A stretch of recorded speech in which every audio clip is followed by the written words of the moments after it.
नुसल्ली व नुसल्लिमु अला रसूलिल करीम। अम्मा बाद फ़ाऊज़ु बिल्लाहि मिनश शैतानिर रजीम। बिस्मिल्लाहिर रहमानिर रहीम।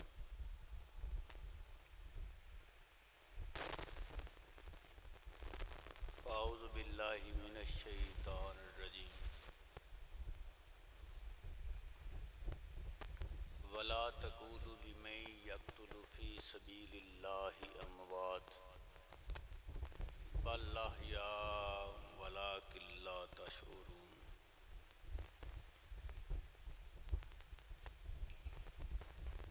सूरा बकरा की आयत नंबर 154, जिसको तिलावत करने का शरफ हासिल हुआ।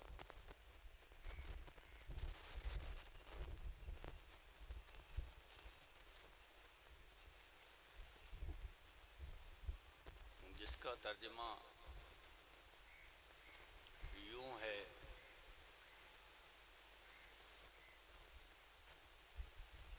और अल्लाह ताला की राह में जो लोग मारे गए और अल्लाह ताला की राह में जो लोग मारे जाएं,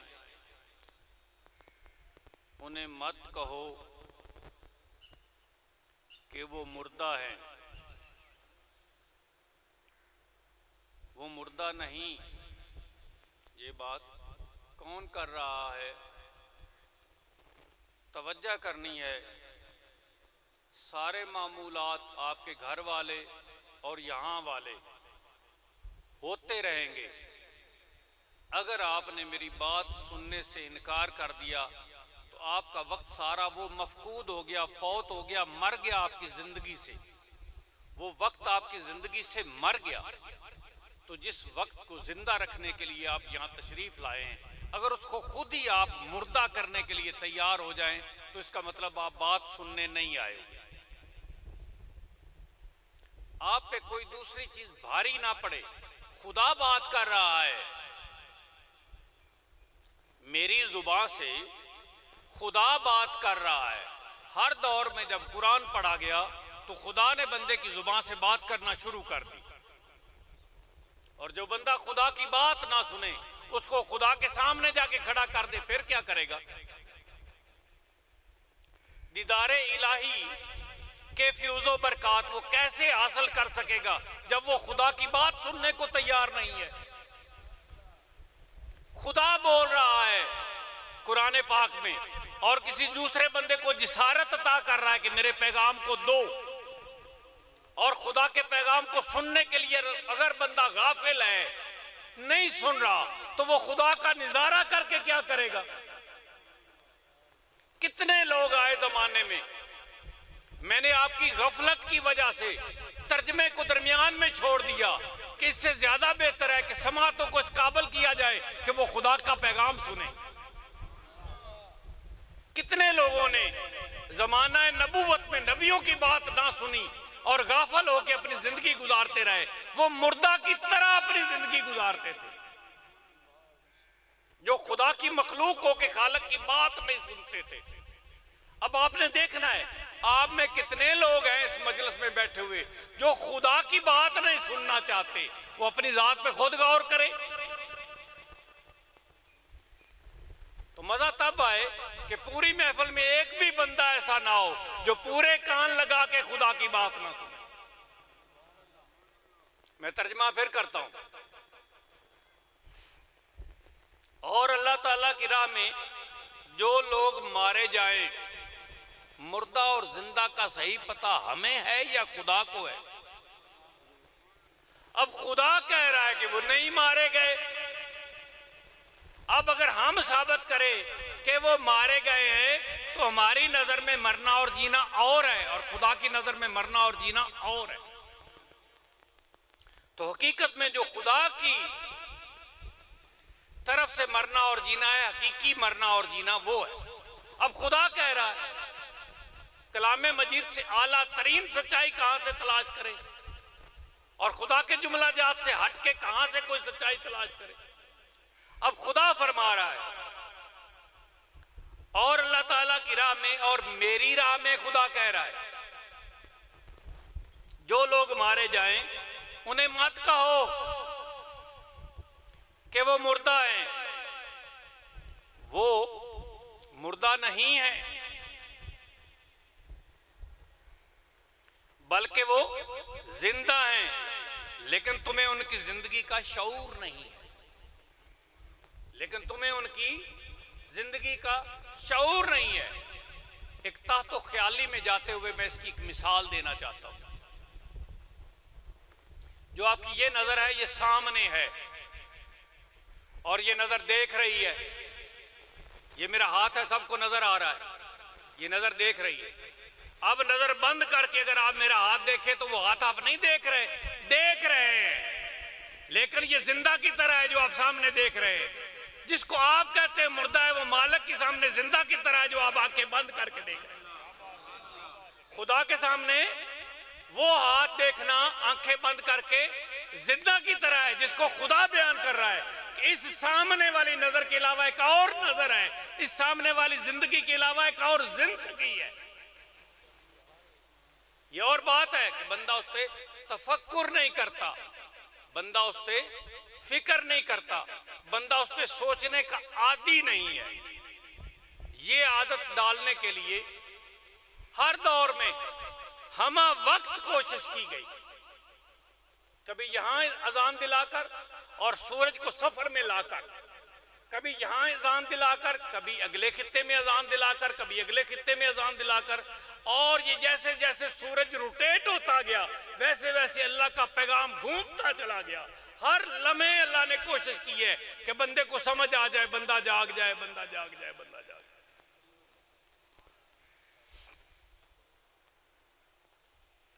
आज बरोज इतवार बतरीख 10 मुहर्रमुल हराम बवक्त बाद नमाज जोर, बतरीख इंग्लिश 6 जुलाई 2025 का दिन, आस्ताना आलिया महबूबिया कादरिया सैयद पीर महबूब आलम, जिन्होंने अपनी पूरी जिंदगी खुदा के दीन को बेहतर करने के लिए गुजारी, लोगों को पढ़ाया ना बल्कि अमल से सिखाया। हम उनके आस्थाने पे जिक्र हुसैन का दिन है और कुछ अलहदा से मैं समझाना चाहता हूं जितना मुझे समझ आया है। हुसैन पूरा तो समझ नहीं आ सकता, हुसैन पूरा तो समझाया नहीं जा सकता। अल्लाह ने जिस तरह फरमाया कि मैंने कुरान पाक में सब कुछ रहती दुनिया तक बयान कर दिया है, ये और बात है कि वक्त के साथ साथ खुलता चला जाएगा। आज उसी आया मुबारका का तर्जमा और तफसीर और होगी, आने वाले वक्त में उसी आया मुबारका का तर्जमा और तफसीर और खुलेगी, तो क़यामत तक इसी उलूम से वो उलूम खुलते चले जाएंगे जो दुनिया की हिदायत का बायस बने। तो इस तरह ही हुसैन नातिक है, बोलने वाला है, और बोलने वाला तो जिंदा है। खुदा ने फरमाया है जो जिंदा है तो क़यामत तक बोलता चला जाएगा, कभी किसी की जुबान से, कभी किसी की जुबान से, कभी किसी की जुबान से। हुसैन का पैगाम जारी रहेगा। तो मैंने पिछली दफा अर्ज किया था आपको कि हुसैन पाक सबसे बाद में शहीद हुए। अगर शहादत हुसैन ही मकसूद थी तो सबसे पहले शहीद हो जाते और ये सारे बाकी लोग बच जाते और इशाअत दीन होती रहती। लेकिन नहीं नहीं नहीं नहीं नहीं, अल्लाह की मंशा और मर्जी में ये शामिल नहीं था कि हुसैन सबसे पहले शहीद हो जाए। अल्लाह की मर्जी और मंशा में शामिल था कि इतनी शहादतों के बाद हुसैन की शहादत हो। ये खुदा की मर्जी थी, खुदा कुछ और देखना चाहता था और इसके बारे में अल्लाह मालिक ने हबीब किबरिया को पूरे का पूरा बता दिया हुआ था। कि ये शहादत कैसे होनी, किस तरह होनी है, दर्जा ब दर्जा कैसे कैसे कैसे शहादतें होंगी, फिर इनकी शहादत होगी। मैं उसकी वजाहत करने की कोशिश करूँ ताकि किसी बंदे के दिल में ये ख्याल ना आए कि ये एक वाक़या था और ऐसे ही गुजर गया। ना ना ना ना, इसके पीछे बहुत बड़ी हकीकत है, फ़लसफ़ा हकीकत मौजूद है। तो मैं उसको इंशाअल्लाह कोशिश करूँगा कि जितने भी नफूस मेरे सामने हैं इनके दिलों में ये बात बैठ जाए, हकीकत इन पे खुलनी चाहिए।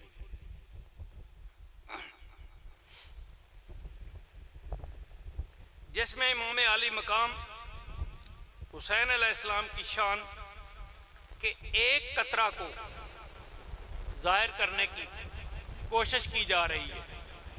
मालिक करीम सुनने समझने की तौफीक के साथ मोहब्बत अहले बैत में इजाफ़ा फरमाए और ईमान को फ़रोग़ अता फरमाए। आज शहादत इमाम हुसैन को सरकार दो आलम की अहदीस की रोशनी में बयान करना है, मेरे आका के फरमानात की रोशनी में शहादत इमाम हुसैन को बयान करना है। अब वक्त देखो कितना है दरमियान वाला, ये गुजर जाने के बाद शहादत होती है और इस वक्त से पहले मेरे आका के फरमानात से हमने वाज़े करना है कि इमाम मेरे इमाम की शहादत कैसे, किस तरह। तो ये एक हट के पहलू है। देखना यह है कि शहादत इमाम पाक ने आलम इस्लाम को, आलम इंसानियत को क्या अता फरमाया। ये जो शहादत हुई है इसने रहती दुनिया तक मखलूक खुदा को और अहले ईमान को क्या चीज़ अता की है, क्या चीज़ दी है। क्या वो अब हमारे पास है? उन्होंने दी है, अता फरमाई है। क्या वो हमारे पास है? और अगर है तो किन किन के पास है? ये आप हर आदमी अपने अंदर महसूस करो।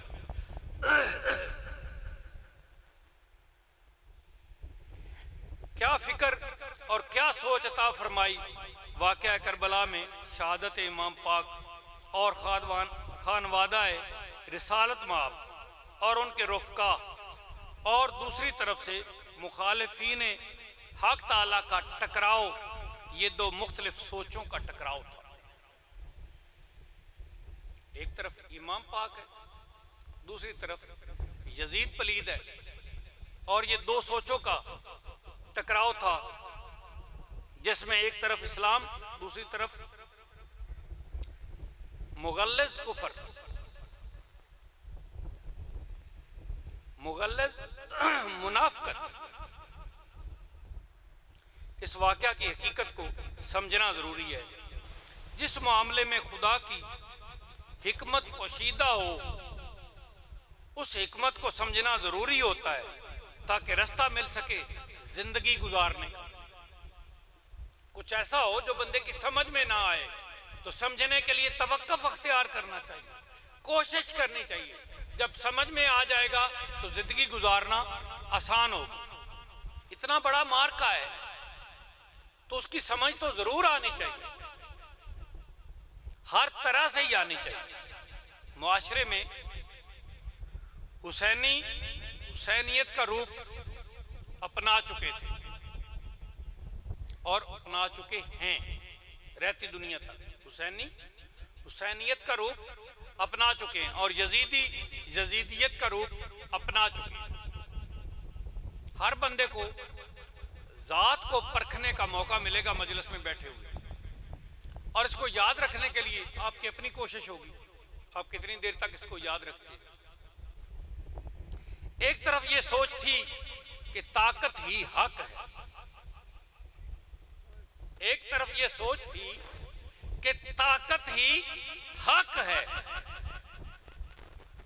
यानी जिसके पास ताकत है वो हक पर है, उसी का साथ दिया जाए, उसी के साथ वास्ता रखा जाए, उसी की ताबेदारी की जाए और उसी की पैरवी में जिंदा रहा जाए। एक तरफ ये था। दूसरी तरफ जिस सोच का नाम हुसैन है वो है कि हक ही ताकत है। दूसरी तरफ जो हुसैन पाक की सोच है, हमें उसमें जो दर्स मिलता है वो ये मिलता है कि हक ही ताकत है, जिसकी वजाहत अल्लाह ताला ने सूरा बकरा में पहले फरमा दी है कि ये और बात है कि आपको मालूम नहीं है, लेकिन ताकत तो हक ही है, जिंदगी तो अल्लाह की राह में शहादत ही है। शहादत है गवाही, जब बंदा मशहूदे इला हो जाए, जिस बंदे की शहादत खुदा दे कि हाँ हाँ ये सही जिंदा है, तो उसके बाद हमें पता चलता है कि शहादत का दर्जा क्या है। शहादत है गवाही। जो बज़ाहिर हुआ वो तो यह है कि इमाम पाक और आपके तमाम साथी बच्चों तक मैदान करबला में शहीद हो गए। बज़ाहिर जो आपकी नजर देख रही है उसमें ये है। दूसरी तरफ यजीदी तख्त के मालिक बने, लेकिन हकीकत में हुसैनियत आज तक कामयाब जिंदा है। हुसैनियत आज तक, ये सारी हुसैनियत है, हुसैनियत आज तक जिंदा है। यजीदियत मुकम्मल मुर्दा है। आपने कहीं किसी खित्ते में किसी बंदे का नाम देखा है, यजीद बिन फलां, यजीद बिन फलां, कभी रखा है किसी? हुसैन तो घर घर मौजूद है और हुसैन बोला जा रहा है, हुसैन इधर आओ, हुसैन उधर जाओ, हुसैन ये लेके आओ, हुसैन वो लेके आओ, हुसैन ये करो, हुसैन ये ना करो। हर वक्त हमारे घरों में हुसैन का बोलबाला है। और जब हुसैन का बोलबाला, हुसैन की याद दिल में आती है तो यजीद का मुंह काला है। उसी लम्हे यजीदियत पसे पस्त हो जाती है।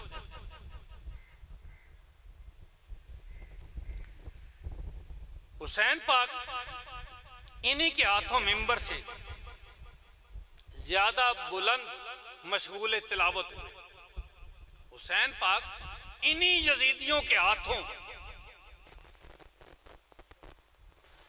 मिंबर से ज्यादा बुलंद और मशगूल तिलावत ठहरे, उन्हीं के हाथों। खुदा कह रहा है जिंदा है, खुदा कह रहा है जिंदा है, और फिर सर बुलंद है, नेजों से ज्यादा बुलंद है। ये इतने सरे अकदस थे, सब नेजों से ज्यादा बुलंद थे, नेजे नीचे रह गए थे।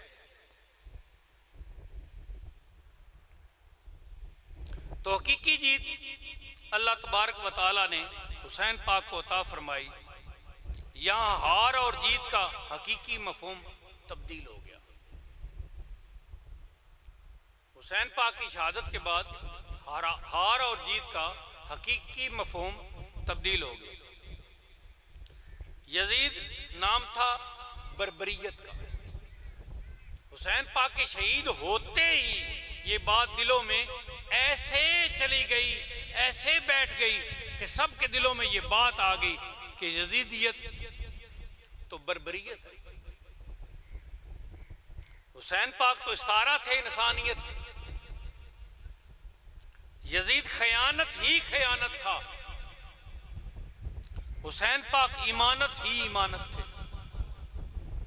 अपने नाना के दीन की सही इमानत थे और जाके पेश कर दी, करबला में जाके पेश कर दी। यजीद जुल्म था, हुसैन अदल थे। यजीद जबर था, हुसैन पाक सबर थे। यजीद सरासर जफा था, हुसैन पाक सरासर वफा थे। यजीद बातिल के किरदार का नाम था, यजीद बातिल के अमल का किरदार का नाम था, हुसैन पाक हक के किरदार थे। सबर की ताकत, जबर की ताकत, जुल्म की ताकत, खयानत की ताकत, बर्बरियत की ताकत, दहशत गर्दी की ताकत, खून रेजी की ताकत, सारी की सारी यजीदियत बनी। रहती दुनिया तक ये सारी की सारी ताकत यजीदियत का मजमुआ था, यजीदियत का अकठ था। और कष्ट नजर आएगा आपको। जहां भी जुल्म होगा, जहां भी जबर होगा, जहां भी खयानत होगी, जहां भी खून रेजी होगी, जहां भी दहशतगर्दी होगी, आपको हुसैनियत की एक झलक भी नजर नहीं आएगी। सब की सब यजीदियत बन के क़यामत तक जिंदा रहेगी और पहचान होती रहेगी। बुराई क्या की एक ने, उम्र भर के लिए बुरा रहा और क़यामत तक बुरा रहा। बुराई इतनी ऊपर चली गई। और दूसरी तरफ सब्र की जुर्रत, अदल का किरदार, अमन की खुशबू, इंसानियत का जेवर, ये सारी की सारी हुसैनियत। यजीद सरासर बेहयाई, लूट मार का नाम था। हुसैन पाक सरासर तकवा और इसारो कुर्बानी का नाम था। यजीद सियासी करप्शन का बानी था। माली करप्शन का बानी था। इखलाकी करप्शन की बुनियाद यजीद ने रखी। मेरे आका के दीन के बाद जहां इखलाकी करप्शन आई वो यजीद से शुरू हुई। जो माली करप्शन आई वो यजीद से शुरू हुई। इसी ने बुनियाद रखी। यजीद ने सियासी करप्शन ये की कि निजाम खिलाफत की कदरों को पामाल कर, निजाम खिलाफत की कदरों को पामाल कर दिया। खिलाफत राशिदा सीरत मुस्तफ़ा थी, उसका अमली निज़ाम था। कुरान और सुन्नत का एक अमली निज़ाम खिलाफत राशिदा की सूरत में चला आ रहा था, जिसको यजीद ने तहो बाला कर। मेरे आका का निज़ाम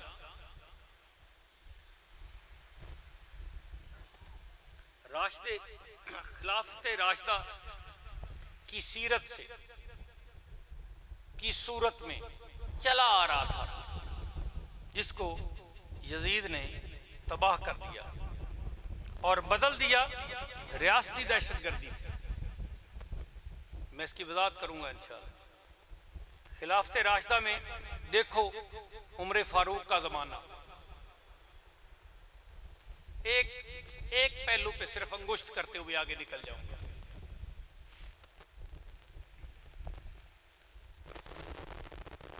दरियाए दजला के किनारे पर एक बकरी का बच्चा मर गया। हज़रत उमर फारूक के दौर में दरियाए दजला के किनारे पर एक बकरी का बच्चा मर गया, जिसको हज़रत उमर की अदालत में असेंबली में बैठकर जिक्र किया जा रहा है कि मेरे दौर में एक बकरी का बच्चा प्यासा दरियाए दजला के किनारे पर मर गया है, मैं उसका हिसाब करूंगा और आपसे हिसाब लूं।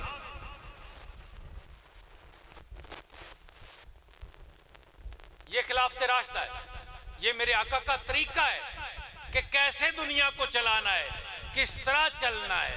ये मेरे आका ने फरमाया और उस पे मेरे आका के खलीफा किस तरह अमल पैरा है कि असेंबलियों में बैठकर तज़किरा हो रहा है कि मुझे आज खबर मिली है कि एक प्यासा बकरी का बच्चा दरियाए दजला के किनारे मर गया और मुझे इसका हिसाब लेना है कि ऐसा क्यों हुआ है। आज हम देखते हैं ना हेलीकॉप्टरों पे जनाब फलां जानवर को उठाया जा रहा है और फलां जगह ले जाया जा रहा है, उसकी मरहम पट्टी की जा रही है, ये हो रहा है वो हो रहा है।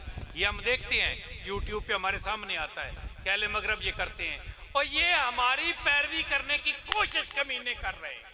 ये तो दौर खिलाफत था, ये तो दौर मेरे आका का दौर था जिसमें ये किया जाता था। आज कोई करके तो अपना नाम ऊपर करने की कोशिश करता है। ना ना, ये भीख मांगी हुई है मेरे सरकार के दरबार से और नकल किया जा रहा है। असल तो मेरे आका के दरबार से ये मिला है।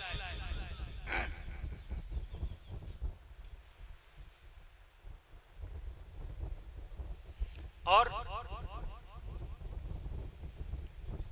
इधर क्या हो रहा है, खानवादा है, रिसालत माप के नफूस कुचले चले जा रहे हैं। उधर क्या हो रहा है, उस जमाना में उस जमाना में ये हो रहा है कि बकरी के बच्चे का हिसाब किया जा रहा है, उसके बारे में पूछा जा रहा है। और इधर क्या हो रहा है, यजीदियत का दौर आ गया। इधर क्या हो रहा है कि मेरे आका के खानवादा को सरे मक्तल पकड़ा जा रहा है और कुचला जा रहा है। यहां मेरे आका की सोच को हकीकत में कत्ल किया जाता। इमाम आली मकाम उस सोच के वारिस थे, मालिक थे, जो सोच आकाम इलाही से सरकार दो आलम ने मुआशरे को अता फरमाई। जो आकाम इलाही से सरकार ने मुआशरे को अता फरमाई थी, इस सोच के हकीकी वारिस थे इमाम आली मकाम।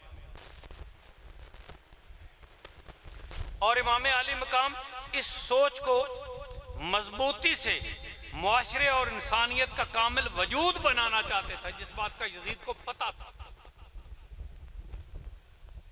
कि अगर हुकूमत इमाम के पास आ गई तो वही जमाना, वही दौर दोबारा फिर मजबूत होकर चल पड़ेगा।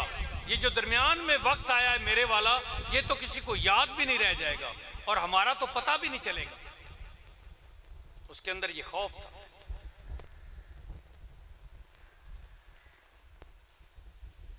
यजीद का वतीरा ये था कि जितने बुजुर्ग बाकिरदार, उम्र रसीदा, अच्छी सीरत वाले, तजर्बाकार, दयानतदार, ईमानदार अफराद आला मनसब पर फायज थे, इन सब को माजूल कर दिया गया। इनको अपनी अपनी नशिस्तों से सबको माजूल कर दिया गया और उन जगहों पर अपने खानदान और अपनी तबीयत के उबाश किरदार, बद किरदार लड़कों को मनसब पर फायज कर, जवान लोगों को, लड़कों को उन मनसब पर फायज कर दिया गया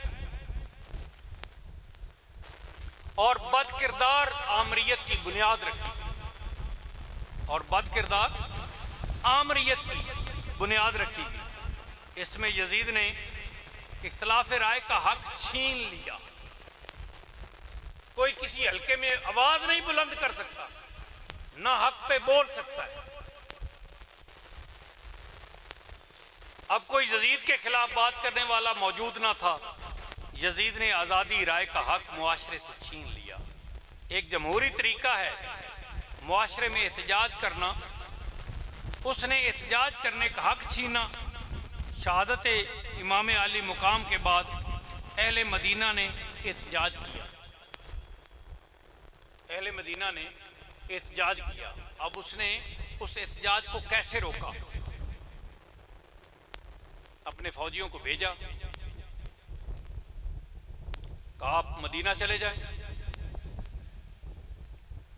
और वहां तख्तो ताराज करें, वहां की हुकूमत को गिरा दिया जाए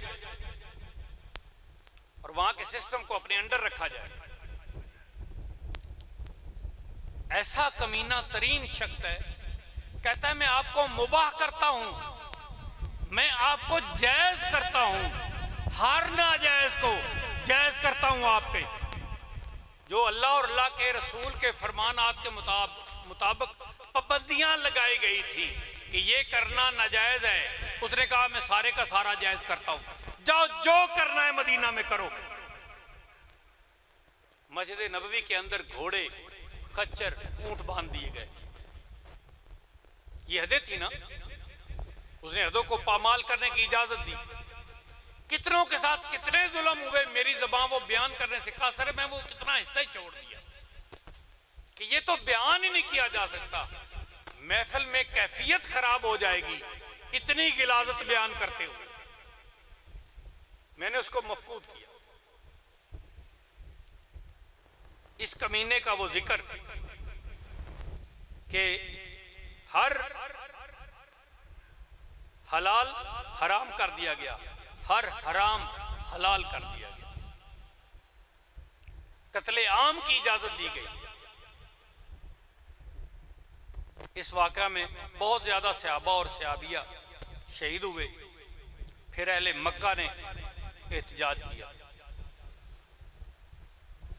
फिर अहले मक्का ने, बहुत खौफ था बहुत देर बाद जाके वो चीज़ उठी और अहले मक्का ने एहतिजाज किया। कितनी देर तक वो दबी रही, बाद जगह पे अरसा 4 साल तक वो चीज़ इस खौफ के मारे दबी रही। इतना बड़ा जुल्म हो जाएगा क्या होगा। आखिर जाके जब वहाँ एहतजाज हुआ तो इसने, हुकूमत इसकी थी, आखिरी साल था, हुकूमत इसकी थी, इसने जाके खाना काबा को आग लगा।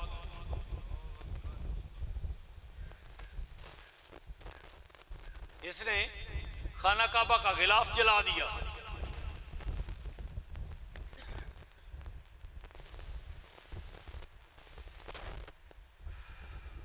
मक्का मुअज़्ज़मा की बेहुरमती हुई, खाना काबा की बेहुरमती हुई।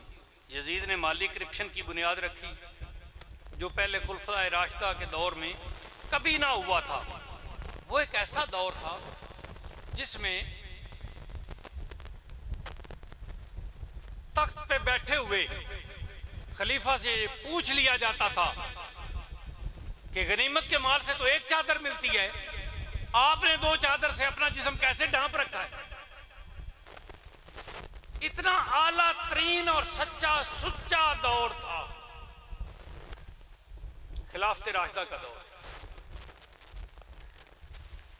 निज़ाम अदल ऐसा था,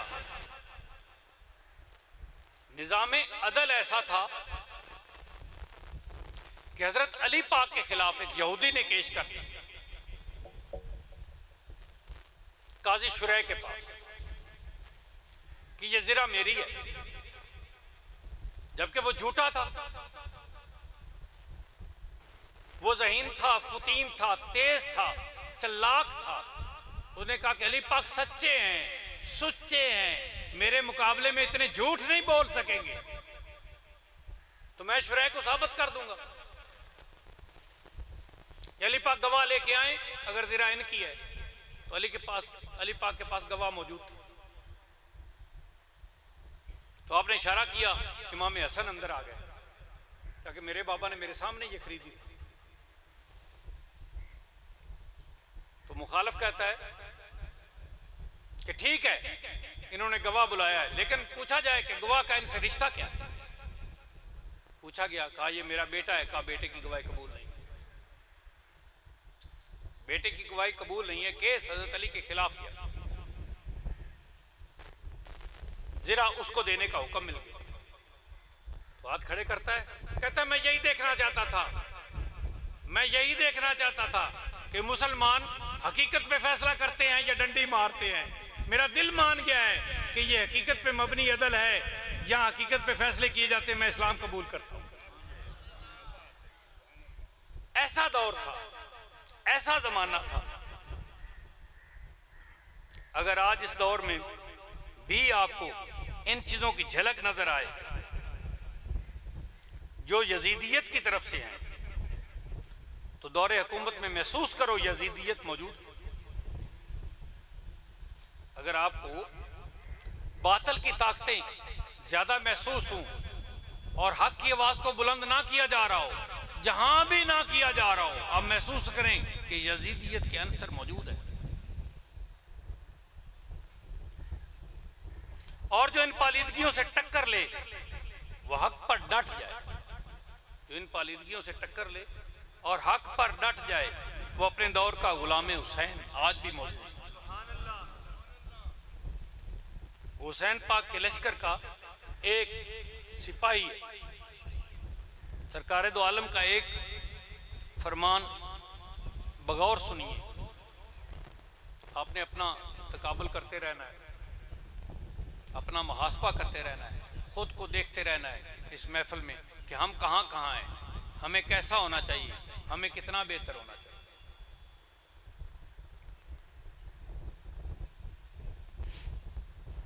मेरे आका फरमाते हैं,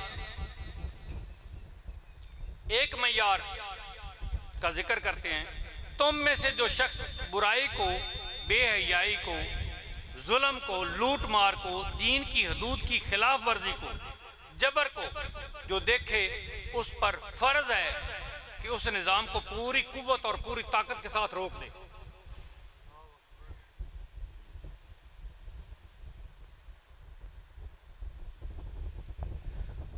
फ़बिल लिसान ही, दूसरा मेरे आका ने फरमाया, और अगर कोई इतनी ताकत ना रखे, ईमान में इतना पुख्ता और मजबूत ना हो, इतनी ताकत ना रखे, तो कम अज कम जुबान से मना करे कि रुक जाओ, ये काम ठीक नहीं है, बाज आ जाओ।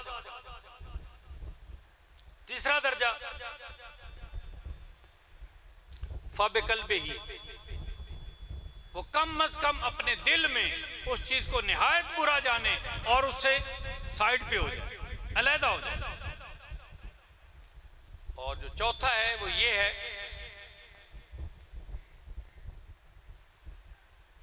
जिसमें बंदा बुराई के साथ मिल के चल रहा हो और महसूस भी ना करे क्या बुरा हो रहा है और क्या अच्छा हो रहा है, वो दीन का बिल्कुल हिस्सा नहीं है, वो दीन से गया गुजरा हुआ इंसान, क्योंकि मिल के बुराई के साथ चलता है।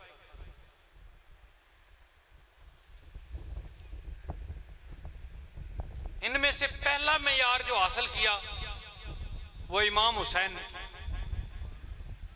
कि बुराई के सामने टकरा गए, कुछ ना छोड़ा, कुछ ना रहने दिया, इस हद तक टकरा। अल्लाह और अल्लाह के रसूल के फरमान के ऐन मुताबिक जिंदगी गुजारने का फैसला कर रखा था और उसको किरदार तक निभा दिया। दीन इस्लाम की खातिर शहादतें आगाज से लेकर इख्तिताम तक होती रहीं, होती रहेंगी, लेकिन शहादत इमाम आली मकाम वो मर्तबा पा गई और मारूफ हुई कि इसका मकाम सबसे अलग और आला रहा। इस शहादत की निशानदही सरकार दो आलम ने खुद फरमाई थी। सही बुखारी किताबुल इल्म बाबुल हिफ्स, राबी अबू हुरैरा, हदीस नंबर 120।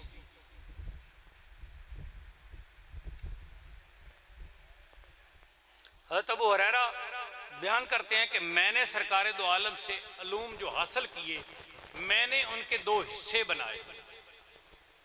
एक तरह के अलूम में एक थैले पे रखता था और एक तरह के अलूम में एक थैले में रखता था। वो थैले वल्ला कितने कितने थे, या कितने कितने बड़े थे, या कितनी जिल्दों में थे वो, या कैसे। आप कहते हैं कि मैंने उनके दो हिस्से कर दिए। एक हिस्सा में वो उलूम थे जो मैंने आम लोगों में बयान किए, मसलन नमाज, रोज़ा, हज, ज़कात, हलाल हराम, इखलाक वगैरह वगैरह वगैरह, मैंने ये आम बयान किए।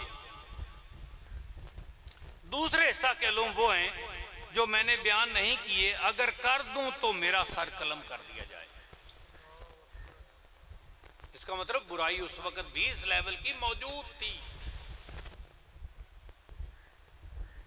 ये जमाना सरकार के बाद की बात है कि अगर मैं कर दूं तो मेरा सर कलम कर दिया। इमाम हजर अस्कलानी दूसरे इल्म का मुख्तसर जिक्र करते हुए, वो जो दूसरा थैला था, खफी थैला, खुफिया थैला, उसका मुख्तसर गिलाफ में जिक्र करते हुए, क्योंकि अबू हुरैरा नहीं कर रहे, अब उनसे लेके दूसरा बंदा जब कर रहा है तो उस पर वो इतलाक के सख्ती नहीं होते। वो कहता है कि मैं उसकी बात कर रहा हूँ, मैं तो अपनी बात नहीं कर रहा।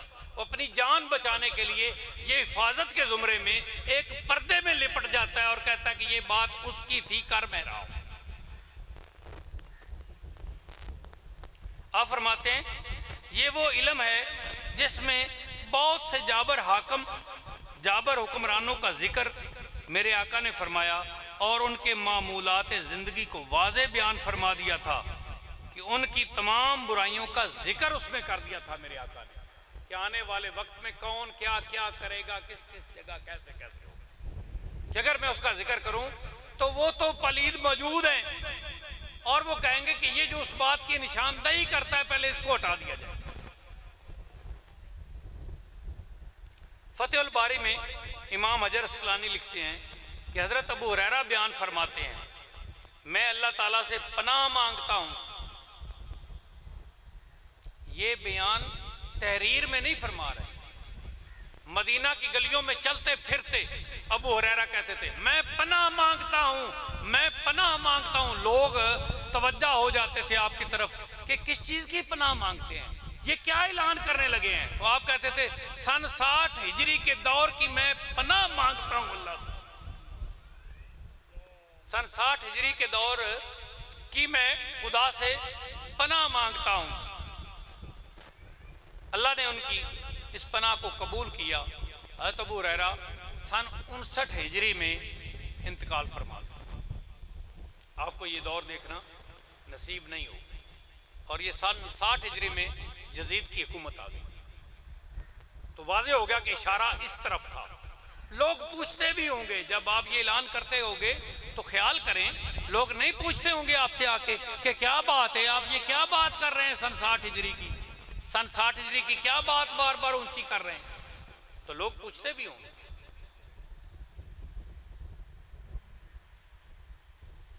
तो इसमें सन 59 हिजरी में आपका इंतकाल हो गया।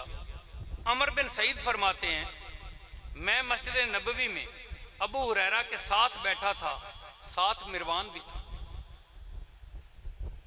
मैं उनके साथ बैठा था और उस नशिस्त में मिरवान भी था। सरकार दो आलम ने फरमाया, मेरी उम्मत कुरैश कबीले के एक गिरोह, ये अबू हुरैरा बयान कर रहे हैं। अबू सईद खिदरी इसको जिक्र कर, अमर बिन सईद आप इसको बयान कर रहे हैं कि हमें हज़रत अबू हुरैरा ने बताया कि सरकार दो आलम ने फरमाया, मेरी उम्मत कुरैश कबीले के एक गिरोह जो बदकिरदार होंगे उनके हाथों हलाक होगी। अब मेरे आका तो ये फरमा रहे हैं अबू हुरैरा को, अबू हुरैरा इसका जिक्र कर रहे हैं। उबाश लड़कों के हाथों, मेरे आका ने फरमाया वो जो हुकूमत होगी वो अबाश जवान लड़कों की होगी, मेरी उम्मत हलाक होगी। और इस पर अबू हुरैरा ये भी कहा आपने कि अगर मैं जाहिर करना चाहूं तो मुझे आका सरकार दो आलम ने ये भी बताया है कि कौन कौन और किस किस का बेटा वो ये सब कुछ करेगा। जब आका ने ये बात वाज़े की है तो ये क्या हुसैन पाक तक नहीं पहुंची होगी? कैसे हो सकता है? आगे वाला आ जाए। हदीस मुबारका के रावी हैं हजरत अली, हजरत अबू हुरैरा, हजरत अबू ज़र ग़फ़ारी, हजरत अबू उबैदा, चारों इस हदीस के रावी हैं। मैंने इनको अलग-अलग कोट नहीं किया, मैं चारों की एक हदीस को एक ही जुमरे में बयान कर रहा हूँ, वक्त को मलूज़े खातर रखते हुए। सरकार दो आलम ने फरमाया, मेरा दीन इत्दाल और अदल पर कायम रहेगा, यहाँ तक के बनु उमैया, अब कुरैश में से, कबीला कुरैश में से बनु उमैया का भी मेरे आका ने जिक्र किया। बनु उमैया में से एक शख्स मेरे दीन का शिरादा बिखेर देगा, ये मेरी सुन्नत का तरीका बदल देगा, निज़ाम बदल देगा। हज़रत अबू हुरैरा बयान करते हैं, मैंने अपने कानों से सुना सरकार दो आलम खुद सन 60 हिजरी की अल्लाह से पनाह मांगते, इसके शर से मेरे आका खुद खुदा से पनाह मांगते थे, मेरे कानों ने सुना। पहले थी बात हजरत अबू हुरैरा की, अब अबू हुरैरा ने कहा कि मैं उस पनाह पे पनाह मांगता था। अल्लाहु अकबर, अल्लाहु अकबर। सरकार दो आलम फरमाते हैं, इसके रावी हज़रत अनस, हज़रत आयशा सदीका अतीका इसकी रावियाँ हैं कि सरकार कमरे में मौजूद बैठे थे, आपने ड्यूटी लगाई, उम्मे सलमा बाहर खड़ी हो जाए, कोई अंदर ना आए। बात की तरफ तवज्जो है, बात ज्यादा तो नहीं हो रही। आप कहते हैं उम्मे सलमा आप बाहर खड़ी हो जाए और कोई अंदर ना आए। उम्मे सलमा बाहर खड़ी हैं, इमाम हुसैन छलांग लगा के उसके पास से गुजर गए, यहां तक कि पता तक ना लगने दिया, अंदर गुजर गए। अब वो अंदर जाके पकड़ भी नहीं सकते और कुछ कह भी नहीं सकते। इमाम हुसैन अंदर गए और जाते ही जाके मेरे आका की पोस्ट से यूं लिपट गए और कभी गोद में आके बैठ जाते हैं, कभी उधर चढ़ जाते हैं, कभी उधर चढ़ जाते हैं। अब मामला क्या था अंदर और क्यों उम्मे सलमा को खड़ा किया था, इससे तो आप वाकफ नहीं थी, लेकिन आपने ये अमल देखा और आपके अंदर एक खौफ भी है कि मैं रोक तो सकी नहीं हूँ और मामलात में कोई मदाखलत हो रही। इसका मतलब इकलाक़े में कोई बेहतरीन मजलिस होती है जिसके लिए मेरे आका ने कहा था कि बाहर से कोई अंदर ना आए। मेरे आका फरमाते हैं जब हुसैन पाक अंदर गए तो मेरे आका फरमाते हैं उम्मे सलमा मेरे पास बारिश का फरिश्ता आया था, मेरे पास बारिश का फरिश्ता अल्लाह से इजाजत लेके आया था कि जबरील पाक तो रोज जाते हैं आका की खिदमत में, एक दिन में 3-3 दफा 5-5 दफा 7-7 दफा का भी फरमान जाते हैं, मुझे कभी शर्फ नहीं हासिल हुआ। मेरा दिल करता है आज मैं खुद सलाम करने के लिए पेश हूं, अगर आप इजाजत दें तो। अल्लाह से इजाजत लेके हाजिर हुआ, तो जब वो हाजिर हुआ तो आप हुसैन को रोक ना सकी। हुसैन पाक आए और आके मेरे साथ लिपना शुरू हो गए। मैंने भी उनके साथ मोहब्बत की, तो जब मैंने मोहब्बत की तो फरिश्ते ने देखा तो कहता है आप इतना प्यार करते हैं इससे। तो मैंने कहा मैं मामलात दुनिया में, काबिल गौर बात, मैं मामलात दुनिया में हुसैन से बहुत ही प्यार करता हूँ और दुनिया में हम दुनिया में हैं और दुनिया का मामला हुसैन से जारी रहना है और आका को इस बात का बखूबी इल्म है, बता दिया गया है। मैं मामलात दुनिया में हुसैन से बहुत प्यार करता हूँ क्योंकि उसने मेरी दुनिया को लेके चलना है। जितने भी साफ चलेंगे वो हुसैनियत वाले होंगे, मैंने हुसैनियत वालों को बरकरार रखना है, वो मेरे हैं, इसलिए मैंने मामलात दुनिया में हुसैन से बहुत प्यार किया है। तो फरिश्ता कहता है कि मैं आपको एक खबर ना दूं, इस हुसैन को आपकी उम्मत करबला के मकाम पर कत्ल कर देगा। आप फरमाते हैं अच्छा। आपने जब अच्छा कहा उसको तो वो कहता है मैं आपको, जैसे बंदा दलील साबित करता है, मैं आपको वो मट्टी ला के दे सकता हूँ, जहाँ इनकी शहादत होगी मैं आपको मट्टी ला के दे सकता हूँ। 2 रवायत हैं, जिसके पास जो भी रवायत आए इसके ऊपर कोई शक नहीं है। एक जबरील की रवायत, एक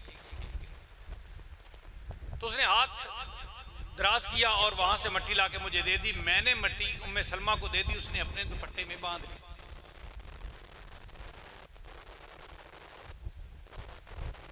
उम्मे सलमा ने अपनी चादर में बांध ली।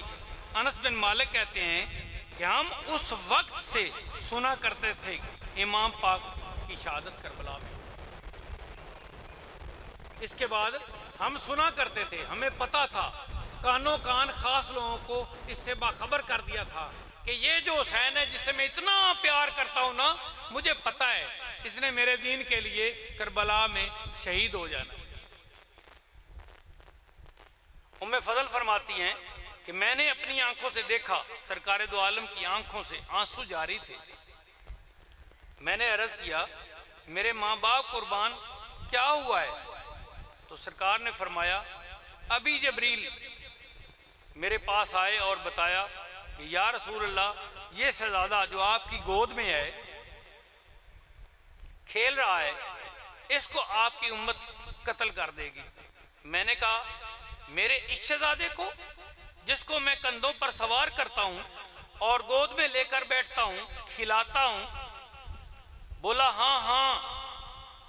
और इमाम हुसैन पाक की शहादतगाह की मट्टी मुझे ला कर दी। वो पहली हदीस, ये दूसरी, मट्टी लाकर मुझे दी। गौर करना है आपने, पैगाम सब के लिए है। इस वक्त जो हो रहा है मसले के शिया का पूरा गौर शहादत इमाम हुसैन और उनके साथियों की तरफ होता है। इन दिनों में 10 दिनों में पूरा गौर उनका इस तरफ होता है।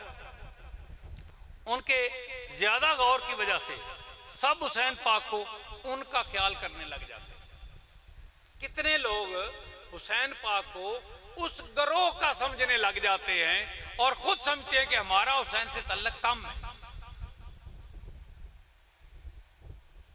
ये बहुत बड़ी गलती मुआशरे में बढ़ रही है।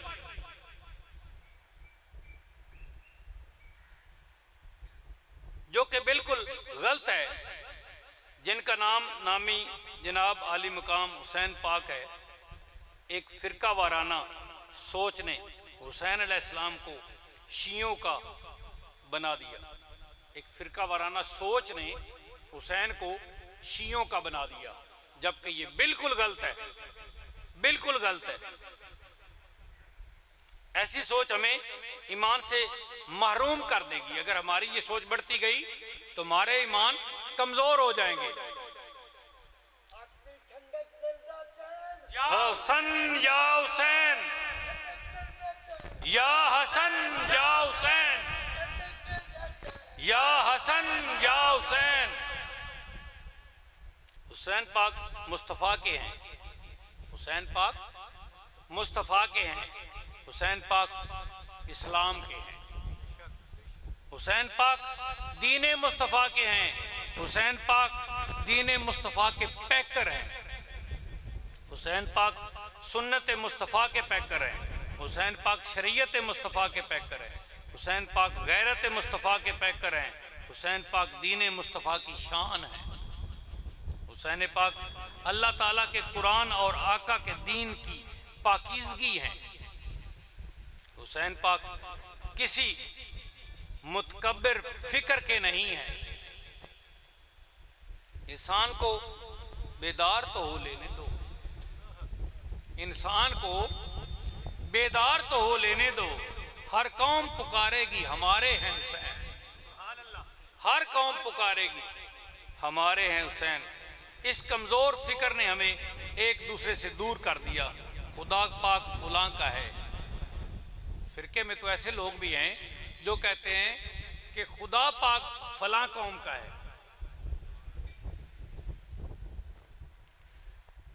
खुदा पाक फलां कौम के हैं, फलां के हैं, रसूल पाक फलां के हैं, सहाबा पाक फलां के हैं। अब आपको समझ आएगी मैं क्या कह रहा हूँ। सहाबा पाक फलां के हैं, हुसैन पाक फलां के हैं, अहले बैत फलां के हैं। इस सोच ने हमें बर्बाद कर दिया। हकीकत में अल्लाह ताला हम सब का है, अंबिया हम सब के हैं, सहाबा हम सब के हैं, इमाम हम सब के हैं, हम सब के हैं, सब हम के हैं। जो चश्मे सरकार से फूटे वो सब हमारे हैं। आका ने फरमाया ये दो चीज़ें, मैं ये दो चीज़ें छोड़े जा रहा हूँ, किताबुल्लाह और अहले बैत। जब तुम इन दोनों का दामन थाम लोगे गुमराह नहीं हो सकोगे। जब हमें अल्लाह ने रास्ता बता दिया तो फिर हम उस रास्ते से हट कर क्यों जिंदगी गुजारें। उम्मे सलमा फरमाती हैं कि मैं सरकार के पास अंदर गई तो क्या देखा, सरकार की गोद में इमाम हुसैन थे और सरकार की जबीं पर पसीना था और आपकी चश्माने मुबारक में आंसू थे और हिचकी बंधी हुई थी।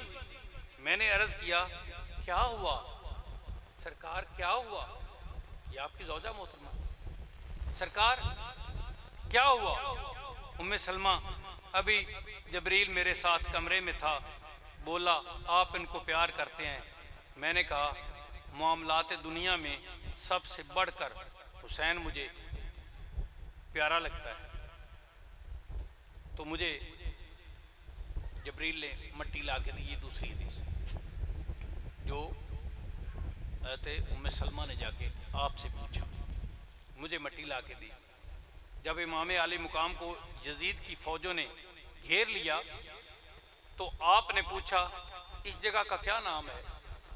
अब ये शहादत इमाम हुसैन निकल रही है, आप गवाही दे रहे हैं कि इस जगह का क्या नाम है? तो लोगों ने बताया इसका नाम करबला है। आप फरमाते हैं सदक़ल्लाहु व रसूलुहु, अल्लाह भी सच्चा है, उसका रसूल भी सच्चा है। जहाँ इमाम हुसैन को घेरा गया है इसके बारे में बता दिया गया है, तो खुदा भी सच्चा है, उसका रसूल भी सच्चा है। उम्मे सलमा को वो करबला की मट्टी देने में एक हिकमत पोशीदा थी, उसका जिक्र करता चलूँ। मेरे आका की तमाम ज़ौजाए मोहतरमा, तमाम उम्महातुल मोमिनीन, तमाम की तमाम दुनिया से इंतकाल कर गई थी। जब इमाम की शहादत हुई तो उम्मे सलमा ही जिंदा थी, तो फिर मट्टी इनके पास आना ही बनती थी। तो वो रोज देखती थी कि मट्टी का रंग कैसा है, रोज उठ के देखा था मट्टी का रंग कैसा है। 10 मुहर्रम जिस रोज ये मट्टी सुर्ख हो गई, आपने शोर मचा दिया, आज इमाम हुसैन चले गए हैं, मालिक हकीकी के पास चले गए हैं। इसी दिन आप मदीना में थी, इसी दिन मक्का में अब्दुल्ला बिन अब्बास 10 मुहर्रम उल हराम को मक्का मुअज़्ज़मा में अपने घर आराम कर रहे थे और उम्मे सलमा मदीना तैयबा में थी। अब्दुल्ला बिन अब्बास बयान करते हैं, ज़ोहर के बाद का वक्त था, मैं सोया हुआ था, सरकार दो आलम मेरे सामने खड़े थे, आपके बाल मुबारक खुले हुए थे। वहाँ जो फरमान है ना कुछ और है, वो मुझसे कहा नहीं जाता। सरकार के बाल मुबारक खुले हुए थे और जिनको करबला के गुबार ने बार बार चूमा हुआ था, और आपके हाथ में एक शीशी थी, उस शीशी में खून था। मैंने अर्ज़ किया, हुजूर ये क्या है? तो आपने फरमाया कि हुसैन और उसके असहाब का खून है। मैं आज करबला में था और करबला में मैं वो खून इकट्ठा करता रहा हूँ, मैं वो खून इकट्ठा करता रहा हूँ और मैंने इस शीशी में बंद कर रखा है। जैसे सुलह हुदैबिया के दिन मेरे आका ने इतना सा पानी एक बर्तन में बंद कर रखा था, जिस बर्तन से 1400 सहाबा ने पानी भी पिया और घोड़ों ने, खच्चरों ने भी पानी पिया और पानी ख़त्म ना हुआ। अगर किसी के ज़हन में ख्याल जाए कि एक शीशी में इतना ज़्यादा खून कैसे बंद हो गया। ये मोजज़ात नबी हैं, जैसे वो चाहें वैसे अल्लाह मालिक उन पे खोलता है। अब्दुल्ला बिन अब्बास कहते हैं, फिर हमने गिनती की तो वाज़े हो गया कि ऐन उसी वक्त इमाम आली मुकाम की करबला में शहादत हुई थी, जिस वक्त का मेरे आका जिक्र फरमा गए थे। इस बात को बाद में अहमद बिन हम्बल ने भी रवायत किया, इमाम हाकम ने भी रवायत किया, इमाम तबरानी ने भी रवायत किया, हाफिज़ इब्ने कसीर ने भी रवायत किया और इमाम हैसमी ने भी इसको रवायत किया। इसको हमने फिर देखा जब, तो ये वही वक्त बनता था जो अब्दुल्ला बिन अब्बास ने फरमाया कि मुझे सरकार ख्वाब में मिले। ये वही वक्त बनता था जो इमाम की शहादत का वक्त था, क्योंकि उस वक्त टेलीफोनिकली प्रोग्राम तो नहीं थे, कोई ऐसे तो इतला नहीं होती थी। वक्त को नज़ाकत, उस वक्त की नज़ाकत को वक्त की मुनासबत से देखा जाता था, मंजिलों सफ़र किए जाते थे, लिखा जाता था, फिर जाके पता चलता। सरकार दो आलम फरमाते हैं, हुसैन व मिन्नी वाना मिनल हुसैन। फरमाया आज हुसैन मेरे से है, और जब हुसैन करबला के मैदान में शहीद होगा तो वो हुसैन का सब्र मेरा सब्र होगा। वो सब्र मैं हुसैन से हूं का मतलब है कि वो सब्र मेरा सब्र होगा जो करबला में नजर आएगा। वो इस्कामत जो हुसैन के किरदार से जाहिर होगी करबला के मैदान में, वो हुसैन की अपनी इस्तिकामत नहीं होगी, वो मेरी इस्तिकामत होगी। वो कमाल जो हुसैन पाक के वजूद से जाहिर होगा वो हुसैन का ना होगा, वो कमाल मेरा कमाल होगा। और वो शहादत जो हुसैन पाक को मिलेगी वो करबला के मैदान में ज़ाहिरन शहादत इमाम हुसैन की होगी, हकीकत में शहादत मेरी होगी। अल्लाहु अकबर, अल्लाहु अकबर। जिस दिन क़यामत तक, जिस तरह क़यामत तक मेरी सीरत का बोलबाला रहेगा, उसी तरह इमाम हुसैन की शहादत का बोलबाला रहेगा। फरमान मेरे आका का है, बातें तो होनी है, रहती दुनिया तक इमाम की बात तो होती रहनी है, क्योंकि मेरे आका फरमा के चले गए। ऐसी शहादत किसी शख्स की नहीं है। वो ज़ाहिरी शहादत हुसैन को मिली, हकीकी वो मेरी शहादत का ज़ाहिर होना था। मेरी शहादत अल्लाह ताला ने हुसैन के वजूद पर ज़ाहिर फरमा दी थी। मेरी शहादत अल्लाह ने हुसैन पाक के वजूद पर ज़ाहिर फरमा दी थी। इमाम शाफी रवायत करते हैं अब्दुल्ला बिन अब्बास से, सरकार दो आलम फरमाते हैं, मालिक करीम ने मेरे कल्बे अनवर पर वही फरमाई। आका फरमा रहे हैं कि अल्लाह मालिक ने मेरे कल्बे अनवर पर वही फरमाई, इल्हाम हुआ मुझे, इल्का हुआ, फरमाया लोगों ने याह्या बिन ज़िक्रिया को कत्ल कर दिया था। बैक वगैरह चले जाए। लोगों ने याह्या बिन ज़िक्रिया को कत्ल कर दिया था। अल्लाह मालिक ने उस कत्ल का बदला 70,000 बंदे से लिया जो किसी ना किसी तरह उस सोच में मुब्तला थे। हजरत याह्या के कत्ल की सोच में बंदे अपने माइंड में मुस्बत ख्याल रखते थे कि ये ठीक हुआ, ठीक हुआ। जो मुस्बत ख्याल रखते थे, जो इस सोच को रखते थे, अल्लाह ने चुन चुन के मरवाए। 70,000 अल्लाह ने कत्ल करवाया। कितना जरूरी है हुसैनियत के काफले में रहना, हुसैनियत के साथियों में रहना। कितना जरूरी है कि कहीं वो वक्त ना आ जाए कि चुन चुन के हमें भी मार दिया जाए। अल्लाह के लिए इंतखाब करना, चुनना कोई मुश्किल नहीं है। अल्लाह को पता है कि किस किस के सोच में क्या क्या बात ला के कहां कहां लेके जाना है और वहां मैंने क्या कर देना है सबसे, ये खुदा जानता है। और अब लोगों ने आप सरकार के शहजादे को शहीद किया तो मैं 2 गुना बदला लूंगा। अल्लाह मालिक की तरफ से हुक्म जारी है कि अब जब मेरे महबूब के शहजादे को शहीद किया जाएगा तो मैं इसका 2 गुना बदला लूंगा। 70 1,40,000 बंदे मरवाए गए, चुन चुन के मरवाए गए, जिनकी सोच में ये बात थी कि यजीद ठीक है, यजीद ठीक है, यजीद। अल्लाह ने ड्यूटी लगा दी कि आपने ये अमल करना है। जिस दिन इमाम पाक को करबला में शहीद किया गया, उस दिन बैतुल मक़दस में जब कोई पत्थर उठाया जाता तो नीचे से ताज़ा खून निकलता। शाम में इसको देखा गया, शाम में जब कोई पत्थर उठाया जाता तो उसके नीचे से ताज़ा खून निकलता। फिर उनको इस वक्त के साथ जब मिलाया गया, ममासलत की गई, तो पता चला कि आज 10 मुहर्रम का दिन इमाम शहीद हो गए। इसको इमाम तबरानी ने बयान किया है और इसको इमाम हैसमी ने बयान किया। कितने हवालों से। मैं आखिरी एक शेर पे इख्तिताम करता हूं। शिमर का खंजर गुलूए खुश्क पर चलता रहा,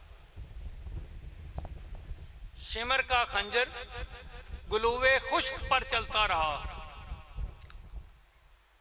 और बज़्म हक रोशन रही, हक का दिया जलता रहा। बज़्म हक रोशन रही, हक का दिया जलता रहेगा। हुसैनियत जब तक रहेगी अल्लाह मालिक और अल्लाह मालिक के दीन का जिक्र होता रहेगा। हुसैनियत जिंदाबाद, यजीदियत मुर्दाबाद। हुसैनियत जिंदाबाद, यजीदियत मुर्दाबाद। बुरे का भी नाम इसलिए लिया जा रहा है कि कोई बंदा बुरे को भूल ना जाए। जहां अच्छे की अच्छाई को जिक्र किया जाए, वहां बुरे की बुराई को जिक्र किया। वमा अलैना